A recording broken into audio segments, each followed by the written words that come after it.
ममता बनर्जी, पश्चिम बंगाल की मुख्यमंत्री और तृणमूल कांग्रेस की मुखिया, हाल ही में मुंबई के दौरे पर थीं। बीजेपी के कुछ नेताओं ने ममता बनर्जी पर राष्ट्रगान के अपमान का आरोप लगाया है। ममता बनर्जी का एक वीडियो सामने आया है जिसमें वे एक प्रेस कॉन्फ्रेंस में राष्ट्रगान की कुछ लाइनें बैठे बैठे गा रही हैं, फिर खड़ी हो जाती हैं। उनके साथ वहां मौजूद बाकी लोग भी तभी खड़े होते हैं जब ममता खड़ी होती हैं। वे राष्ट्रगान पूरा नहीं गाती हैं। न्यूज एजेंसी ANI के मुताबिक मुंबई बीजेपी के एक नेता ने प्रेस कॉन्फ्रेंस में राष्ट्रगान का अपमान करने को लेकर ममता बनर्जी के खिलाफ शिकायत दर्ज कराई है। वहीं राष्ट्रगान को लेकर पश्चिम बंगाल की बीजेपी इकाई ने ट्वीट किया, लिखा, ममता बनर्जी पहले बैठी रहीं और फिर खड़ी हुई और भारत के राष्ट्रगान को अधूरा गाकर ही रुक गईं। मुख्यमंत्री के तौर पर ममता बनर्जी ने बंगाल की संस्कृति, राष्ट्रगान, देश और गुरुदेव रविंद्रनाथ टैगोर का अपमान किया है। वहीं बीजेपी IT सेल के हेड अमित मालवीय का कहना है कि राष्ट्रगान हमारी राष्ट्रीय पहचान की सबसे शक्तिशाली अभिव्यक्ति है। सार्वजनिक पदों पर बैठे लोग कम से कम इसका अपमान न करें। ये बंगाल की मुख्यमंत्री द्वारा गाए गए राष्ट्रगान का विकृत संस्करण है। क्या भारत के विपक्ष में इतना भी गर्व और देशभक्ति नहीं है? वहीं बीजेपी नेता सुब्रमण्यम स्वामी, जिन्होंने हाल ही में ममता बनर्जी से मुलाकात की थी और उनकी तुलना कुछ पूर्व प्रधानमंत्रियों से की थी, उन्होंने बीजेपी पर पलटवार किया। उन्होंने PM मोदी का एक पुराना वीडियो शेयर करते हुए कूप पर लिखा, क्या मोदी अपने मॉस्को दौरे पर जनगण मन भूल गए थे? क्या रूस के लोगों को इसके बारे में याद दिलाना पड़ा?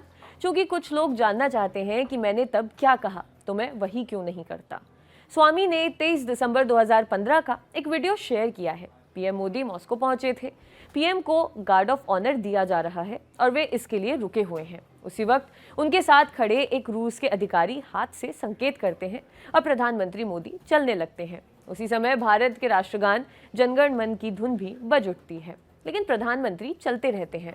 उसके बाद एक दूसरे अधिकारी मोदी का हाथ पकड़कर पीछे आने के लिए कहते हैं। सीनियर जर्नलिस्ट दिबांग ने उस समय इसे प्रोटोकॉल में चूक बताया था। कहा था कि PM मोदी उस अधिकारी के हाथ का इशारा देखकर आगे बढ़ने लगे थे, इसलिए प्रोटोकॉल अधिकारियों पर भी सवाल उठेंगे।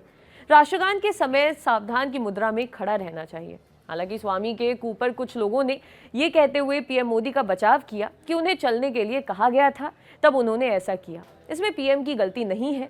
लगता है कि उन्हें प्रोटोकॉल के बारे में नहीं बताया गया। साथ ही ये भी पूछा कि ममता बनर्जी ने जब राष्ट्रगान का अपमान किया तो आपने कुछ क्यों नहीं कहा। वहीं एक यूजर ने लिखा कि मोदी सुपर हीरो नहीं है, इंसान गलतियां करता है।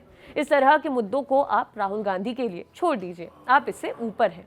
इससे पहले उन्होंने कू किया था, अरुणाचल में चीन के कब्जे को लेकर मेरे खुलासे को एंटी BJP मीडिया पूंजी बना रहा है।